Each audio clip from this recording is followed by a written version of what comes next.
ಉದ್ಯಮಿ ಸಿಜೆ ರಾಯ್ ಆತ್ಮಹತ್ಯೆ ಪ್ರಕರಣಕ್ಕೆ ಸಂಬಂಧಪಟ್ಟಂತೆ ಎಸ್ಐಟಿ ತನಿಖೆ ವೇಳೆ ಮಹತ್ವದ ವಿಚಾರ ಬೆಳಕಿಗೆ ಬಂದಿದೆ. ಬಂಡಲ್ ಗಟ್ಟಲೆ ನೋಟ್ಸ್ ವಶಕ್ಕೆ ಪಡೆದಿದ್ದ ಎಸ್ಐಟಿ ಕಾನ್ಫಿಡೆಂಟ್ ಕಚೇರಿಯಲ್ಲಿ ನೋಟ್ಸ್ ವಶಕ್ಕೆ ಪಡ್ಕೊಂಡಿದ್ರು. ಕೈ ಬರಹದಲ್ಲಿ ಬರೆದಿದ್ದಂತಹ ನೋಟ್ಸ್ ಅನ್ನ ವಶಕ್ಕೆ ಪಡ್ಕೊಂಡಿದ್ರು. ಬಹುತೇಕ ನೋಟ್ಸ್ ರೆಡ್ ಇಂಕ್ ನಲ್ಲಿ ಬರೆದಿರುವುದು ಪತ್ತೆಯಾಗಿದೆ. ರಾಯ್ ಹೆಚ್ಚಾಗಿ ರೆಡ್ ಇಂಕ್ ಪೆನ್ ಅನ್ನ ಬಳಸಿರುವಂತಹ ಶಂಕೆ ಕೂಡ ವ್ಯಕ್ತವಾಗ್ತಾ ಇದೆ. ರೆಡ್ ಇಂಕ್ ಪೆನ್ ಬಳಕೆ ಉದ್ದೇಶ ಏನು ಅಂತ ಅನ್ನುವ ಪ್ರಶ್ನೆ ಕೂಡ ವ್ಯಕ್ತವಾಗ್ತಾ ಇದೆ. ಹಾಗಾದ್ರೆ ರೆಡ್ ಇಂಕ್ ಅಲ್ಲಿ ಬರೆಯುವಂತಹ ಒಂದು ಉದ್ದೇಶ ಏನಾಗಿತ್ತು ಅವರದ್ದು? ಯಾಕೆ ರೆಡ್ ಇಂಕ್ ಅಲ್ಲಿ ಬರುತ್ತಾ ಇದ್ರು? ಹಾಗಾದ್ರೆ ಅದರಲ್ಲಿ ಮಹತ್ವದ ವಿಚಾರಗಳೇನಾದ್ರೂ ಇರಬಹುದಾ ಇರುವಂತ ಪ್ರಶ್ನೆ ಕೂಡ ಒಂದು ಕಡೆ ಮೂಡ್ತಾ ಇದೆ. ಒಂದು ಕಡೆ ಎಸ್ಐಟಿ ಅವರು ಎಲ್ಲ ತನಿಖೆಯನ್ನು ಕೂಡ ನಡೆಸ್ತಾ ಇದ್ದಾರೆ. ರೆಡ್ ಇಂಕ್ ಪಿನ್ ಹೆಚ್ಚಾಗಿ ಬಳಸಿದರ ಬಗ್ಗೆಯೂ ಕೂಡ ಪರಿಶೀಲನೆಯನ್ನು ನಡೆಸ್ತಾ ಇದ್ದಾರೆ.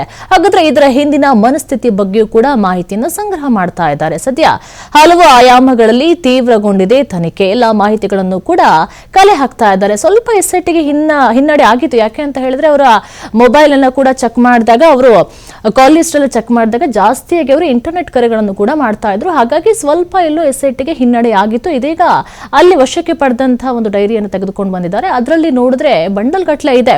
ಎಲ್ಲವನ್ನೂ ಕೂಡ ಅವರು ರೆಡ್ ಇಂಕ್ ಅಲ್ಲಿ ಬರೆದಿದ್ರು. ಹಾಗಾದ್ರೆ ರೆಡ್ ಇಂಕ್ ಅಲ್ಲಿ ಬರೆದಿದ್ದಂತಹ ಉದ್ದೇಶ ಏನು ಅಂತ ಪ್ರಶ್ನೆ ಕೂಡ ಒಂದು ಕಡೆ ಉದ್ಭವ ಆಗ್ತಾ ಇದೆ. ಅದರಲ್ಲಿ ಏನಾದ್ರೂ ಮಹತ್ವದ ವಿಷಯಗಳು ಇರಬಹುದಾ? ಅದು ಒಂದು ಎಸ್ಐಟಿಗೆ ಒಂದು ಸಾಕ್ಷಿ ಆಗುತ್ತಾ ತನಿಖೆಯನ್ನು ಚುರುಕುಗೊಳಿಸುವಲ್ಲಿ ಎನ್ನುವಂತಹ ಒಂದು ಪ್ರಶ್ನೆ ಕೂಡ ಒಂದು ಕಡೆ ಮೂಡ್ತಾ ಇದೆ. ಈಗ ಕಾನ್ಫಿಡೆಂಟ್ ಕಚೇರಿಯಲ್ಲಿ ನೋಟ್ಸ್ ಅನ್ನ ವಶಕ್ಕೆ ಪಡ್ಕೊಂಡಿದ್ರು. ಅದರಲ್ಲಿ ಈಗ ವಿಚಾರಣೆಯನ್ನು ಕೂಡ ನಡೆಸ್ತಾ ಇದ್ದಾರೆ.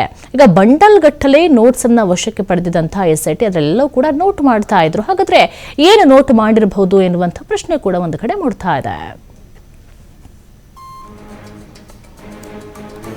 ಈಗ ಉದ್ಯಮಿ ಸಿಜೆ ರಾಯ್ ಅವರ ಆತ್ಮಹತ್ಯೆ ಪ್ರಕರಣ ಇಡೀ ದೇಶವನ್ನೇ ಬೆಚ್ಚಿ ಬೀಳಿಸುವಂತಹ ಪ್ರಕರಣ ಇದು. ಯಾತಕ್ಕೋಸ್ಕರ ಅವರು ಸೂಸೈಡ್ ಮಾಡಿಕೊಂಡ್ರು?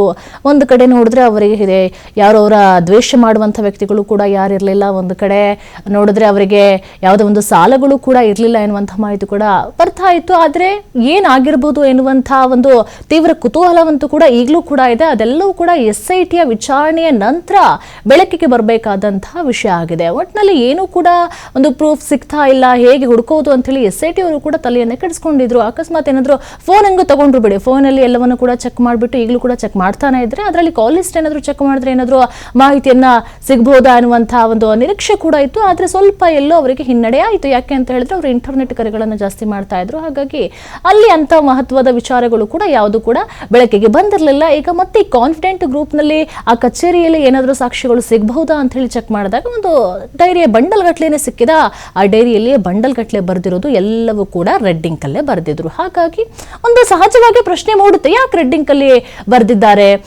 ರೆಡ್ ಇಂಕ್ ಅಲ್ಲಿ ಬರೆಯುವಂತಹ ಉದ್ದೇಶ ಏನಾಗಿತ್ತು? ಹಾಗಾದ್ರೆ ಅಂತಹ ವಿಚಾರಗಳು ಏನಿದೆ? ಶಾಕಿಂಗ್ ನ್ಯೂಸ್ ಏನಾದರೂ ಇದೆಯಾ? ಅಥವಾ ಏನಾದರೂ ದ್ವೇಷ ವೈಷಮ್ಯ ಇದ್ದಂತಹ ಕಾರಣಕ್ಕೋಸ್ಕರ ಅಥವಾ ಬೇರೆ ವಿಚಾರಗಳನ್ನ ರೆಡ್ ಇಂಕ್ ಅಲ್ಲಿ ಬರೆದಿರಬಹುದಾ ಎನ್ನುವಂತ ಅನುಮಾನ ಕೂಡ ಸದ್ಯಕ್ಕೆ ಮೂಡ್ತಾ ಇದೆ. ಹಾಗಾಗಿ ಎಸ್ಐಟಿ ಅವರು ತೀವ್ರ ತನಿಖೆಯನ್ನು ಕೂಡ ನಡೆಸ್ತಾ ಇದ್ದಾರೆ.